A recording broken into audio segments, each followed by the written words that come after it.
तो हम स्टार्ट करते हैं यार करंट अफेयर के एमसीक्यूज की। सबसे पहले जो हम स्टार्ट करेंगे वो मार्च 2025 के एमसीक्यूज देखेंगे, है ना। मार्च 2025 में हमारे पास कौन कौन से करंट अफेयर एमसीक्यूज बन सकते हैं, कौन कौन सी चीज़ें इंपॉर्टेंट चीज़ें न्यूज़ में रही थी, उससे कौन कौन से फैक्ट्स हमको याद रखने हैं, वो हम यहाँ पे एमसीक्यूज से कवर करेंगे। बिकॉज फैक्ट्स को याद रखने का सबसे बेस्ट तरीका होता है एमसीक्यूज। हमारा ब्रेन जो होता है चीज़ों को, है ना, कंपार्टमेंट में स्टोर करता है, और हमने एमसीक्यूज में इस फॉर्म में क्वेश्चन बनाया तो यहाँ पर चीज़ें स्टोर होती रहती है, जिससे रिकॉल आसानी से होता है, जो एग्जाम है उसमें सही होने के चांसेस बढ़ जाते हैं। सो यहाँ पे हमारे पास जो टेबल ऑफ कंटेंट है, मतलब हम यहाँ पे दिखने वाले हैं, जो क्वेश्चंस यहाँ पे जो हम देखने वाले हैं वो history and art and culture से भी यहाँ पे क्वेश्चंस होंगे, है ना। इकोनॉमी के बाद उसके बाद इकोनॉमी देखेंगे, फिर इंडियन पॉलिटी, फिर जियोग्राफी, फिर गवर्नमेंट स्कीम से कौन कौन से एमसीक्यूज बन सकते हैं मार्च 2025 में, कौन कौन सी चीज़ें न्यूज़ में रही है, डिफेंस से कौन कौन सी चीज़ें न्यूज़ में रही है, इंटरनल रिलेशन की बात करेंगे, साइंस एंड टेक्नोलॉजी से कौन कौन सी चीज़ें न्यूज़ में रही है, उससे कहाँ पे एमसीक्यू सॉल्व करेंगे, इन्वायरमेंट एंड इकोलॉजी से, एंड कुछ मिसलिनियस टॉपिक्स है जो किस टॉपिक्स के अंदर में नहीं आ पाएंगे, कुछ मिसलिनियस क्वेश्चन जो कि यहाँ पर एमसीक्यूज बन सकते हैं वो, ठीक है। तो हम यहाँ पे टोटल 12 मंथ्स का एमसीक्यूज कवर करने की बात करेंगे यहाँ पे, ठीक है। तो हम मार्च से स्टार्ट करेंगे 2025 से पीछे चलते जाएंगे 2024 तक। सबसे पहले स्टार्ट करते हैं history and art and culture से। So history art and culture में जो पहला क्वेश्चन है जो न्यूज़ में रहा है, ये मार्च की बात कर रहे हैं। He is the only Indian to have receive both Bharat Ratna and Pakistan highest civilian award Nishan e Pakistan. तो भारत रत्न का सबसे बड़ा अवार्ड क्या है, मतलब भारत का सबसे बड़ा अवार्ड क्या है, भारत रत्न, और पाकिस्तान का सबसे बड़ा अवार्ड क्या है, निशान ए पाकिस्तान। इनको दोनों मिला। He also serve as the prime minister of India, और वो प्राइम मिनिस्टर ऑफ इंडिया भी रहे हैं। ये कौन है भाई, तो मोरारजी देसाई जो हैं, है ना, मोरारजी देसाई जो हैं, जो कि प्राइम मिनिस्टर रहे हैं, है ना। ये जो है इनको भारत रत्न मिला है, एंड पाकिस्तान का जो हाईएस्ट सिविलियन अवार्ड है निशान ए पाकिस्तान वो भी मिला है यार, है ना। ये एक इंडिपेंडेंस मूवमेंट में इंपॉर्टेंट एक एक्टिविस्ट भी थे, और ये 4th प्राइम मिनिस्टर थे, है ना। एंड ये first non Congress prime minister थे, जो कि 1977 जो हमारे पास है ना इमरजेंसी के बाद वाला जो समय था यहाँ पे, वहाँ पे ये क्या बने थे, प्राइम मिनिस्टर बने थे। He was the 4th prime minister of India, Morarji Desai, है ना। एंड ओम बिरला जो थे वहाँ पे, इन्होंने ये न्यूज़ में इसलिए था बिकॉज जो ओम बिरला जो लोकसभा स्पीकर थे, उन्होंने फ्लोरल ट्रिब्यूट दिया था टू दी मोरारजी देसाई उनके बर्थ एनिवर्सरी पे, ठीक है। तो 29 फरवरी को यहाँ पे इनका बर्थ एनिवर्सरी मनाया जाता है। एंड इसमें यहाँ पे ओम बिरला ने, इसकी न्यूज़ में था ये, ओम बिरला ने यहाँ पे इनको क्या दिया था, फ्लोरल ट्रिब्यूट। तो ये यहाँ पे चीज़ें हैं यार। And he was the non-Congress first non-Congress prime minister, 4th prime minister and first non-Congress prime minister। वो तो पर्सनालिटीज जो हमको बताया रहा था, हमने बताया it is he was Morarji Desai. Question number 2 है, consider the following statement. Amir Khusro was most beloved disciple of Chishti Sheikh Nizamuddin Auliya. ये सही है बिल्कुल। आमिर खुसरो जो थे, है ना, सबसे बढ़िया डिसाइपल थे चिश्ती शेख जो निज़ामुद्दीन औलिया थे उनके, है ना। एंड इन्होंने जो था जो दिल्ली सल्तनत सुल्तान के कोर्ट में स्टार्ट किया था, उनके अंदर काम करते करते, है ना। बट यहाँ पे इनकी जो पोइट्रीज थे उन्होंने बहुत ज़्यादा प्रोपागेट किया culture and political legitimacy of the rulers को। सो इट इज़ बिल्कुल correct statement. Ghiyasuddin Tughlaq bestowed upon Khusro's the title of Amir. Khusro जो है, आमिर खुसरो को जो आमिर जो टर्म दिया था, खुसरो साहब as the list 5 sultan, at least 5 sultan जो थे उनको यहाँ पे इन्होंने क्या किया था, सब किया था। एंड यहाँ पे अगर हम बात करें तो गियासुद्दीन तुगलक ने नहीं भाई, है ना, जलालुद्दीन खिलजी ने यहाँ पे इनको टर्म दिया था। इसका गियासुद्दीन तुगलक ने नहीं, है ना, जलालुद्दीन खिलजी ने।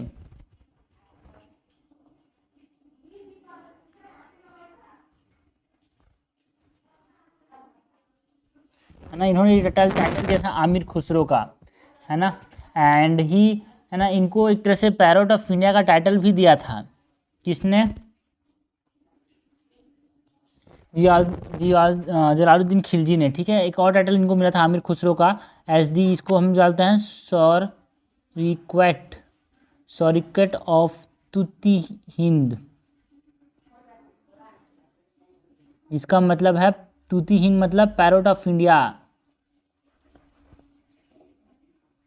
ये टाइटल भी आमिर खुसरो को मिल चुका है। आमिर खुसरो न्यूज़ में थे इसीलिए हमारे पास ये पूछा जा रहा है यार।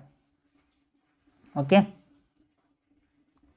करेक्ट हमसे पूछा जा रहा है, करेक्ट हो जाएगा यहाँ पे 1 ओनली, आंसर हो जाएगा 2 का ए। क्वेश्चन नंबर 3 है, consider the following statement regarding the battle of Karnal. 1739 में था भाई ये बैटल ऑफ करनाल, इसके बारे में हमसे पूछा जा रहा है। The battle was fought between Nadir Shah of Persia and Mughal emperor Mohammad Shah. क्या ये स्टेटमेंट सही है भाई? बिल्कुल सही स्टेटमेंट है। ये जो बैटल ऑफ करनाल था है ना, ये पाइवटल मूवमेंट था इंडियन हिस्ट्री के अंदर, बिकॉज इससे क्या हुआ, मुग़ल एरा का ख़त्म होना स्टार्ट हुआ। ये जो बैटल ऑफ करनाल है ना, उसमें नादिर शाह का एक अटैक जो था, जिसको हम बोलते हैं मोहम्मद शाह, इनको रंगीला मिजाज के थे ना, इसीलिए इनको रंगीला भी बोलते हैं। मोहम्मद शाह रंगीला, ये रंगीला मिजाज के थे। 3 घंटे के अंदर ये हरा दिया था नादिर शाह ने, है ना। और इसी समय जो पीकॉक थ्रोन था, और इसी लड़ाई में, that is the battle of Kunal में हरा के, इसी बैटल में उन्होंने पीकॉक थ्रोन ऑफ इंडिया और जो कोहिनूर डायमंड था वो लेके चले गए। जो नादिर शाह का टैक्टिक बहुत अच्छा था यार, है ना, वेपनरी भी अच्छा था, एंड जो मुगल कैवलरी थे वो कमज़ोर हो चुके थे क्योंकि लीडर उतना अच्छा नहीं था। उसकी आर्मी छोटी थी नादिर शाह की, बट डिसिप्लिन आर्मी थी। एंड यहाँ पे ही क्या हो गया, तो क्या लिखा गया, the Mughal army was numerically superior but lack discipline and modern warfare technique. बिल्कुल सही बात है। Nadir Shah capture and looted Delhi and taking the peacock throne and the Kohinoor diamond. बिल्कुल सही बात है। करेक्ट हमसे पूछा जा रहा है कुन्नल बैटल ऑफ कर्नल के बारे में, तो करेक्ट हो जाएगा डी। 1, 2 एंड 3 तीनों करेक्ट है यार। क्वेश्चन नंबर 4 है, with reference to Dholavira which of the following statement is correct. Dholavira के बारे में हमसे करेक्ट पूछा जा रहा है, ठीक है। It is a site on the arid island of khadi in the Kutch district of Gujarat, के कच्छ में है। बिल्कुल।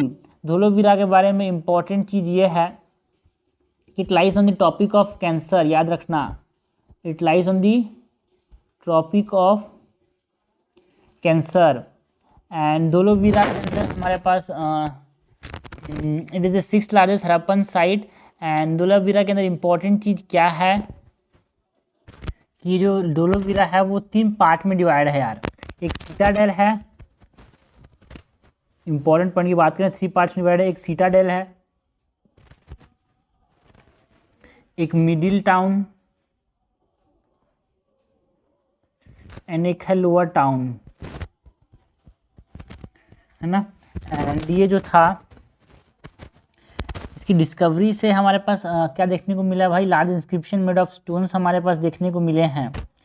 एंड जो highly advance and water management system हमारे पास कहाँ पे देखने को मिला है, ये इंपॉर्टेंट पॉइंट्स हैं यार, जो कि धोलावीरा के बारे में इंपॉर्टेंट पॉइंट्स हैं।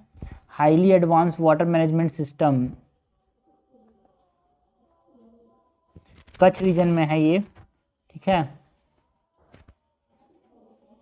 कच्छ डिस्ट्रिक्ट में बता दिया गया है ना। तो यहाँ पे highly advance water management system, जिसमें हमारे पास रिजर्वायर्स एंड कैनाल्स देखने को मिले थे।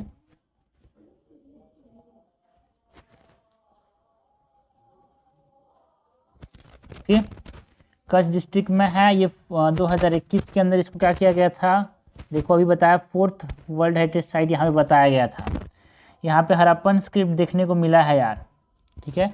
तो करेक्ट हमारे पास क्या हो जाएगा, 1 और 2 दोनों करेक्ट हो जाएगा सी। 40th UNESCO world heritage site 2011 में इसको यहाँ पे ऐड किया गया था। क्वेश्चन नंबर 5 क्या है, in Sufism the term tariqa, tariq refers to what. Tariq का मतलब क्या होता है, it is Sufi lodge or retreat of spiritual practice, है ना। असिंथ, सूफी सेंट क्या बोलते हैं, पीर बोलते हैं सूफीज़म में। स्पिरिचुअल पाथ या फिर ऑर्डर को क्या बोलते हैं, स्पिरिचुअल पाथ या फिर ऑर्डर क्या बोलते हैं,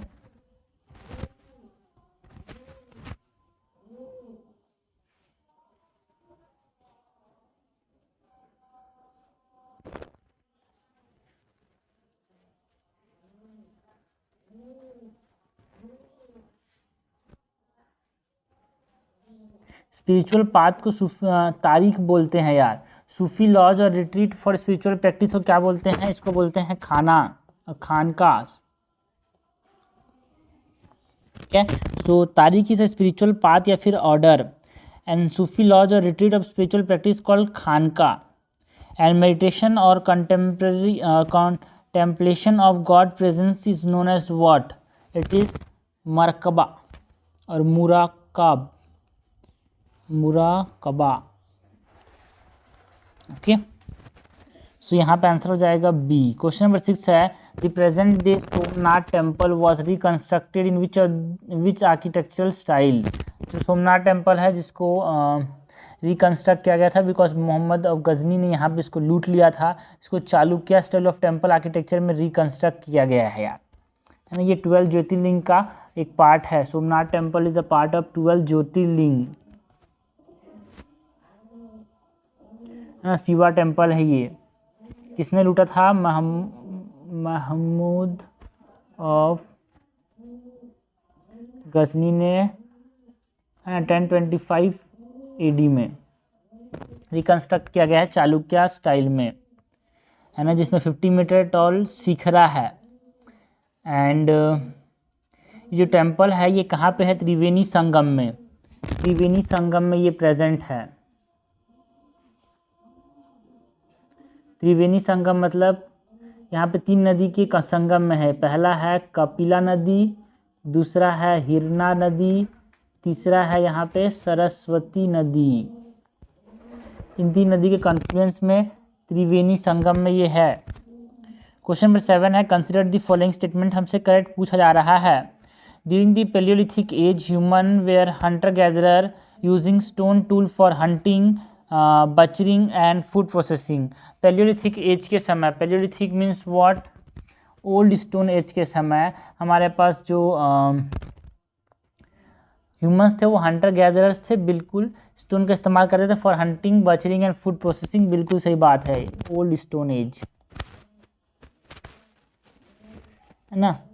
अब इसका इक्वेशन इंपॉर्टेंट है। 2.6 मिलियन से लेके 10,000 BC तक ये क्या था भाई? ये ओल्ड स्टोन एज था।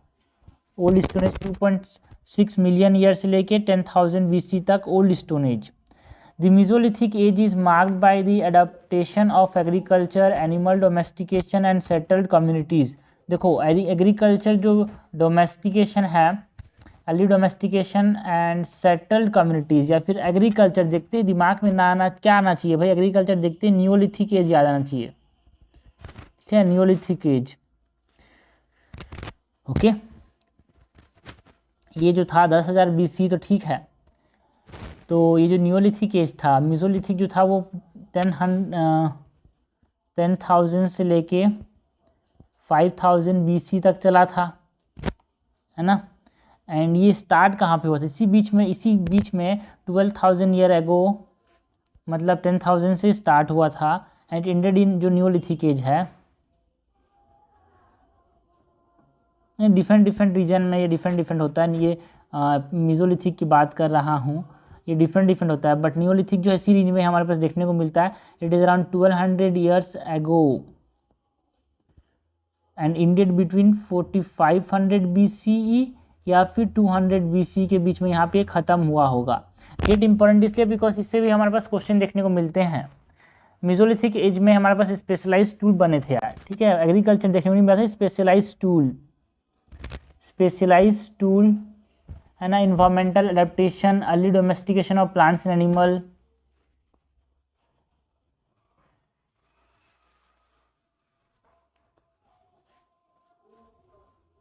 Specialised tool, early domestication and environmental adaptation and early domestication of plants and animal.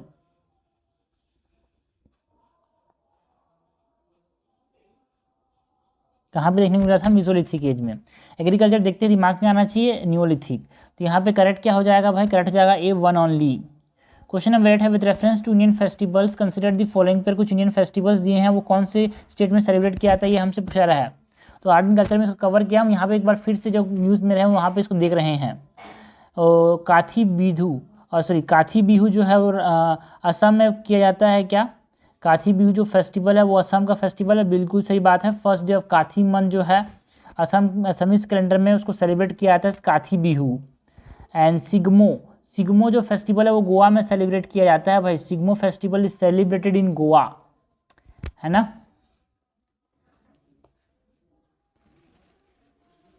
And जो काथी बिहू है सिग्निफिकेंस क्या है यार, है ना, एक क्रूशियल फेज है अर्ली फार्मर फैमिलीज का, मतलब एक फ्रेश स्टार्ट करते हैं हार्वेस्ट सीजन का। उस फ्रेश स्टार्ट के दिन में क्या करते हैं, काथी बिहू फेस्टिवल को सेलिब्रेट करते हैं फ्रेश स्टार्ट के दिन में, फ्रेश स्टार्ट ऑफ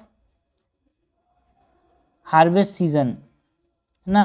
मतलब it is the time of relocation of rice सिपलिंग।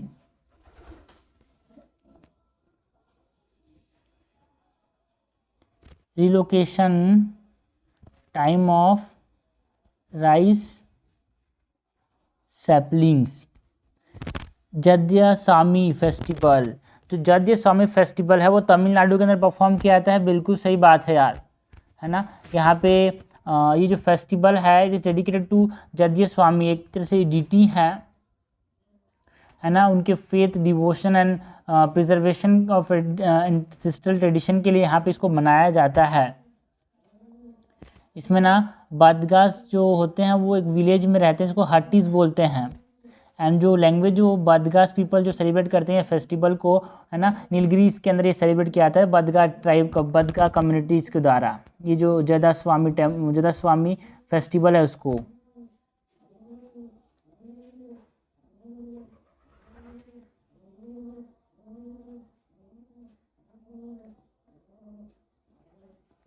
हाँ मैंने जी अभी करेक्टली मैच, ठीक है, करेक्टली मैच हो जाएगा 1 and 3 that is only 2 pairs.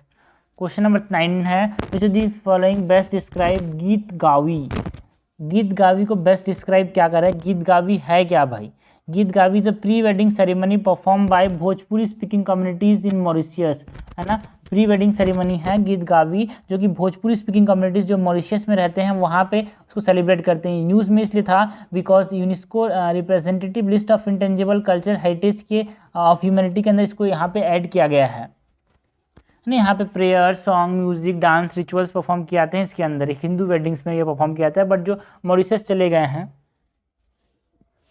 Okay, so this is why news because it is a part of UNESCO representative list of the intangible cultural heritage of humanity in 2016 के दिसंबर में। Question number 10 है which the following statement is correct about menhir. Menhir के बारे में correct पूछा जा रहा है। It is a style of painting practice in Mithila region. No, it is a large upright stone typically tapered at the top. इसको बोलते हैं मेनहीर यार, बिल्कुल सही बात है ना। आर्टिस्ट जो है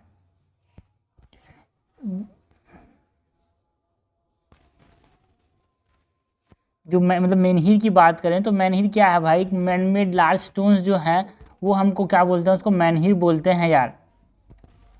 मेगालिथिक मेनहीर की बात कर सकते हैं इसको, मेगालिथिक ट्रेडिशन को ये रिप्रेजेंट करता है, ओके।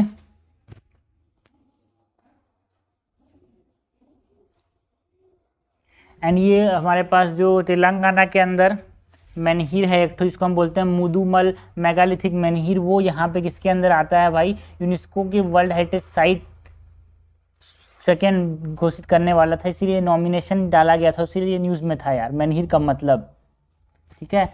सो नॉमिनेशन में हमारे पास जो इम्पोर्टेंट क्या है, मुदुमल मेगालिथिक मेनहीर्स, इसका नॉमिनेशन किया गया था, इसीलिए न्यूज़ में था, इसीलिए हमसे पूछा जा रहा है, जो कि कहाँ पे है, तेलंगाना में, ये पूछा जा सकता है। क्वेश्चन नंबर 11 है with reference traditional dance form consider the following pairs. Correctly match हमसे पूछा जा रहा है, कुछ डांस फॉर्म्स और कुछ स्टेट्स को मैच करना है। गोमिरा डांस, गोमिरा डांस जो है वो कहाँ पे परफॉर्म किया जाता है, बंगाल के अंदर, बिल्कुल सही बात है यार। And Gotipua dance, Gotipua dance कहाँ परफॉर्म किया जाता है ना, जो गोतीपुआ डांस है वो उड़ीसा के अंदर परफॉर्म किया जाता है, गुजरात के अंदर नहीं। सिथाकली फेस्टिवल जो है, सिथाकली डांस जो है वो केरला के अंदर परफॉर्म किया जाता है, सिथाकली डांस, बिल्कुल एक द्रविडियन डांस फॉर्म है ये, ओके। ये जो फेस्टिवल है जिसको हम क्या बोल रहे हैं, गोमीरा डांस, वहाँ पे मास्क का इस्तेमाल किया जाता है ना। तो ये सब चीज़ें हैं। करेक्टली मैच हो जाएगा 1 and 3, आंसर हो जाएगा ओनली 2 पेयर्स। क्वेश्चन नंबर 12 है, Yaoshang festival recently seen the news is primarily associated with the following state. Yaoshang festival जो है वो किस स्टेट के साथ एसोसिएटेड है? योशंग फेस्टिवल जो है मणिपुर के साथ एसोसिएटेड है भाई। मणिपुर में 5 डे फेस्टिवल होता है योशंग फेस्टिवल, ये होली के साथ कोइंसाइड होता है एंड ये फुल मून ऑफ फरवरी के दिन में यहाँ सेलिब्रेट किया जाता है, इसको लामेंटा बोलते हैं वहाँ पे, है ना। एंड यहाँ पे बर्निंग ऑफ स्ट्रॉ हंट, एक तरह से जो होलिका दहन होता है ना, उसी प्रकार से भी ये भी स्टार्ट होता है एंड मूनलाइट फोक डांस देखने को मिलता है, इसको हम क्या बोलते हैं, Thabal Chongba. It is what, it is the moonlight folk dance. Question number 13 है यार, he formed a council of 8 ministers called Ashtapradhanas drawing inspiration from the ancient Indian political text called Mahabharat and Suranti. He ensured financial unity by adopting Malik Abar land revenue system, which classified land based on fertility and fixed government share. He encouraged agriculture and prosperity of peasants by eliminating obsessive feudal lords. His judicial system gave a great ideal of autonomy to local panchayats, ensuring fair trials and promoting justice at the grassroots level. ये कौन सी personality के बारे में बात की जा रही है? तो शिवाजी महाराज की बात की जा रही है, जिन्होंने अष्टप्रधान का जो छत्रपति शिवाजी महाराज की बात की जा रही है। इन्होंने ये जो अष्टप्रधान वाला जो कॉन्सेप्ट है वो यहाँ पे अपनाया यार। पहला चीज़ तो ये था, जुडिशियल सिस्टम जो था it is based on the ancient Hindu laws, जो कि डिसेंट्रलाइज थे, लोकल कम्युनिटीज़ को भी पावर दिया गया था। एंड मलिक अंबार की जो रिवेन्यू सिस्टम था उसको यहाँ पे इन्होंने क्या किया था, अडॉप्ट किया था, एक तरह से न्यू कलेक्शन टैक्स, जैसे कि जिसको बोलते हैं वो प्रोटेक्शन मनी, जिसको हम बोलते हैं चौट, है ना। चौट किसको बोलते हैं, प्रोटेक्शन मनी, ये यहाँ पे इन्होंने स्टार्ट किया था। स्वदेशमुखी की बात करें, है ना, it is a land based tax, वो यहाँ पे इन्होंने स्टार्ट किया था शिवाजी महाराज ने। क्वेश्चन नंबर 14 है यार, consider the following pairs. Correctly match हमसे पूछा जा रहा है, कुछ फीचर्स एंड उसके लोकेशन की बात करनी है। अभी मैंने बताया न्यूज़ में था भाई, मुदमल मनहीर जो है एक मेगालिथिक है, जो कि कहाँ पे है, तेलंगाना के अंदर। इसको नॉमिनेट किया गया है for the second world heritage site in Telangana के लिए 2015-25 में, इसलिए ये इंपॉर्टेंट है। सो फोर्थ का क्या हो जाएगा, first is in category standing stone, okay, tentative list के अंदर नॉमिनेट किया गया था इसको,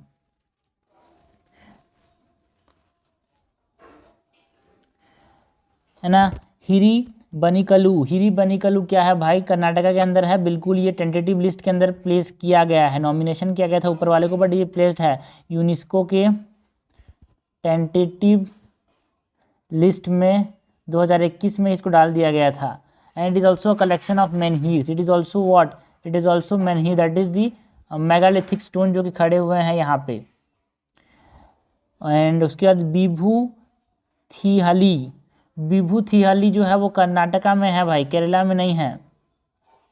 करेक्टली मैच हो जाएगा ओनली 1, 14 का आंसर हो जाएगा ए। एंड ये क्या है, विभू थिहली जो है लार्ज रेक्टेंगुलर फील्ड है ना, बोल्डर्स के हैं, जो कि सोलर अलाइनमेंट को बता रहा है। क्वेश्चन नंबर 15 है यार, कुछ पपेट्री दिए हुए हैं और उसके स्टेट के साथ हमको करेक्टली मैच बताना है। स्ट्रिंग पपेट्री, कठपुतली, तो बच्चे को पता है कठपुतली बिलोंग टू राजस्थान यार, कठपुतली belong to Rajasthan and Gujarat region, string puppetry है। शैडो पपेट्री की बात करें तो असम में कोई शैडो पपेट्री है क्या? नहीं भाई, shadow puppetry is popular in Andhra Pradesh, Tamil Nadu and Kerala,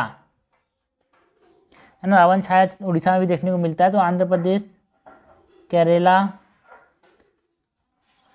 and Tamil Nadu में ज़्यादा देखने को मिलता है। रॉड पपेट्री जो है वो वेस्ट बंगाल एंड असम में देखने को मिलता है, तो बिल्कुल सही बात है। ग्लव पपेट्री की बात करें तो जनरली नोटेबल है केरला के अंदर ग्लव पपेट्री।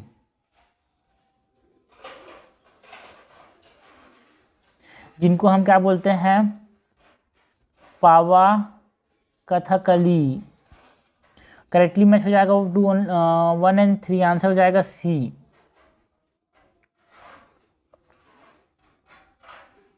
क्वेश्चन नंबर 6 है यार, he ruled nearly for 50 years, longer than any other Mughal emperor, reinstated the jizya tax on non-Muslim and ordered the destruction of temple, including the Kashi Vishwanath temple. Which of the following personalities? तो Kashi Vishwanath temple को तोड़ने के लिए किसने कहा था भाई? हाँ, औरंगजेब। 50 साल से ये राज किया था, लगभग 50 साल तक राज किया था, जिजिया को रीइम्पोज कर दिया, डिस्ट्रक्शन ऑफ टेम्पल्स की बात की थी औरंगजेब ने। Okay, The Kaliyattam festival recently seen in the news is mainly associated with which of the following state? कालियट्टम नाम से तो मेरा बच्चा भी सही कर देगा भाई, केरला के साथ एसोसिएटेड है। कालियट्टम जो फेस्टिवल है वो केरला के साथ एसोसिएटेड है। यहाँ पे क्या होता है, it is also known as Kaliyattam festival में थियम भी बोलते हैं, इसमें रिचुअलिस्टिक डांस परफॉर्म किया जाता है यार, and is integral part of the cultural intangible heritage, है ना। यहाँ पे क्या होता है, जो एंसेस्ट्रल हाउस होल्ड है जिसको थेरावडूज कहते हैं, एंड जो सेक्रेट ग्रुप्स हैं उसमें यहाँ पे ये फेस्टिवल सेलिब्रेट किया जाता है। उनकी बिलीफ में सिग्निफिकेंस क्या है कि इमॉर्टल स्पिरिट है, उनको यहाँ पे शांति मिलेगी। क्वेश्चन नंबर 18 क्या है, in the context of Muzara movement which who were Muzaras, ठीक है, मुजरहा मूवमेंट में मुजरहास कौन थे भाई, ये हमसे पूछा जा रहा है। तो Muzaras were what, this are the tenant farmer demanding ownership rights. Okay, Muzaras जो थे वो टेनेंट फार्मर थे पंजाब के पार्टीशन से पहले पटियाला रीजन में, है ना, और ये कल्टीवेट करते थे जमीन को under the land lords, and dual exploitation होता था भाई, लैंड लॉर्ड्स भी एक्सप्लॉयट करते थे, ब्रिटिश भी एक्सप्लॉयट करते थे। तो मुजरहा मूवमेंट जो था वो लैंड ओनरशिप राइट्स को डिमांड करने के लिए, और जो ऑपरेसिव बिजवदारी सिस्टम है that is the landlord का सिस्टम है, अगेंस्ट, या बोल सकते हैं मुजरहा मूवमेंट इज अगेंस्ट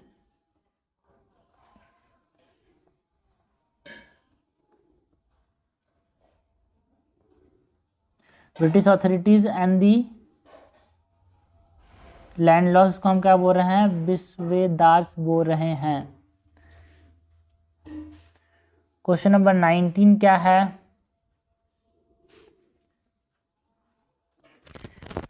शहीद Diwas that is the martyrs day observe in 23 March. 23 मार्च में शहीद दिवस बनाया जाता है, is dedicated to the memory of Indian freedom fighter who sacrificed their lives for the country independence.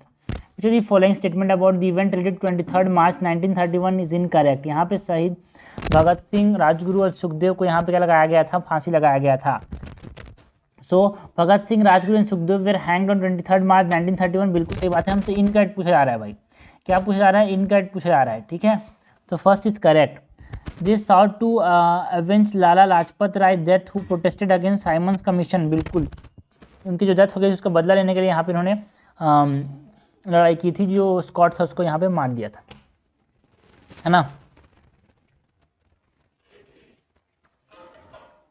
उसको मारने की कोशिश की थी, बट स्कॉट के समय सॉन्डर्स जो था वो किल हो गया था। The 3 were arrested and tried for killing superintendent James A Scott. तो ये किलिंग जेम्स ए स्कॉट को मारने की कोशिश की थी, बट मर कौन गया थे, जॉन सॉन्डर्स मरा था, सॉन्डर्स मरा था। The hanging of this revolutionary spark protest across India, बिल्कुल सही बात है, इनकरेक्ट है, हमसे इनकरेक्ट ही पूछा जा रहा है। क्वेश्चन नंबर 20 है, consider the following statement about the Vikramshila university. Vikramshila university के बारे में हमसे करेक्ट पूछा जा रहा है, विक्रमशिला यूनिवर्सिटी के बारे में हमसे करेक्ट पूछा जा रहा है। It was founded by king Gopala of the पाला डायनेस्टी। किंग गोपाला ने नहीं, इसको धर्मपाला ने यहाँ पे फाउंड किया था, so it is incorrect. Bhagalpur district of Bihar के अंदर है यार ये, तो first is incorrect. It became an important centre for tantric studies in both Buddhist and Hindu tradition, बिल्कुल विक्रमशिला में तांत्रिक स्टडीज परफॉर्म स्टडी किए जाते हैं, बुद्धिस्ट एंड हिंदू ट्रेडिशन दोनों में। Atisha Dipankara noted Buddhist scholar was associated with Vikramshila. बिल्कुल, जो अतिशा दीपंकरा है बुद्धिस्ट मास्टर जो थे, उन्होंने रिवाइवल ऑफ बुद्धिज्म के इंपॉर्टेंट रोल प्ले किया था तिब्बत के अंदर, वो विक्रमशिला के साथ एसोसिएटेड है। और इसको विक्रमशिला को किसने डिस्ट्रॉय कर दिया था 12th सेंचुरी में? कुतुबुद्दीन ऐबक के कमांडर थे बख्तियार खिलजी, उसने।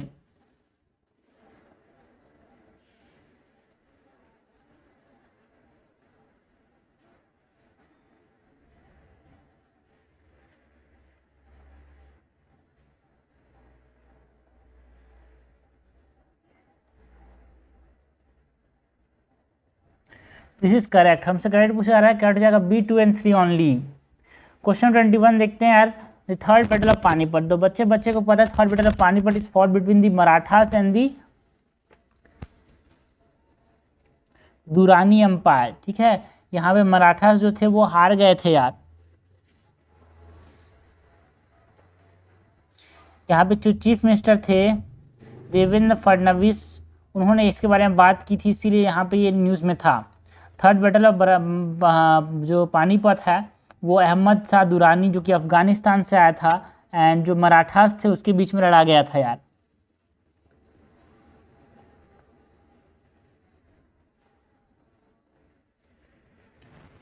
ओके, क्वेश्चन नंबर 22 है फर्स्ट बैटल ऑफ पानीपत, इसको भी पता होना चाहिए, it is between the whom? First battle of Panipat is between the Babur and Ibrahim Lodi. Rana संगा, ये न्यूज़ में इसलिए बिकॉज गद्दार किसको बोला गया यहाँ पे, राणा संगा को गद्दार बोला गया क्योंकि उसने क्या किया था, बुलाया था किसको भाई, बाबर को, इब्राहिम लोदी को डिफीट करने के लिए। सो यहाँ पे फर्स्ट बैटल ऑफ पानीपत हमको पता होना चाहिए इब्राहिम लोदी और किसके बीच में हुआ था, बाबर के बीच में। इब्राहिम लोदी हार गया था भाई,